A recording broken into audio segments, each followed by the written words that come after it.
ये भूतिया घटना आज से 7 साल पहले की है, जब मैं यहां वहां भटक रहा था जॉब के लिए, पर मुझे कहीं जॉब नहीं मिल रही थी।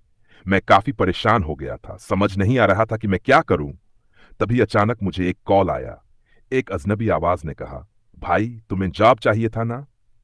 ये सुनते ही मुझे बहुत खुशी हुई और मैंने तुरंत जवाब दिया, हाँ।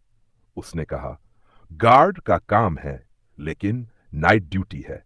मैंने बिना कुछ सोच समझे हाँ कह दिया, लेकिन ये हाँ मेरे लिए खौफनाक बन जाएगी, ये मुझे मालूम नहीं था। रोज रात को मैं काम पर जाने लगा। 2-4 रातें सब कुछ नॉर्मल था, लेकिन एक रात रात के करीब 1 बज रहा था, मैं ड्यूटी पर था। तभी अचानक मुझे छत पर किसी के दौड़ने और चीखने की आवाज सुनाई दी। मेरा दिल जोर जोर से धड़कने लगा। मैं हिम्मत जुटाकर भागते हुए छत पर पहुंचा, पर वहां कोई नहीं था।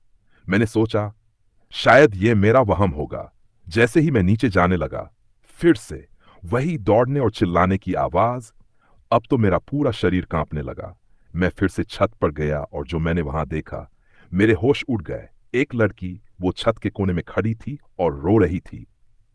मैंने हिम्मत जुटाकर पूछा, कौन हो? यहां क्या कर रही हो?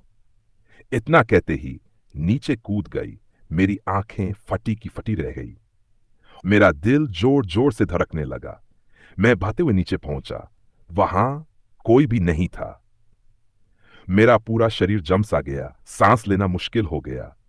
फिर से मेरी नजर छत की ओर गई और वो लड़की फिर से छत पर खड़ी थी, लेकिन इस बार उसका चेहरा डरावना, भयानक, खौफनाक, और उसके चेहरे पर एक अजीब सी डरावनी मुस्कान थी। मैं जैसे ही चीखने वाला था, मेरे पैरों के नीचे से जमीन खिसक गई। मैं वहां से जान बचाकर भागा।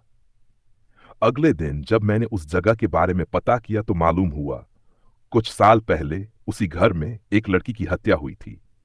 तब से उसकी आत्मा वहां भटक रही है। उस दिन के बाद मैंने उस जगह की तरफ देखने की भी हिम्मत नहीं की।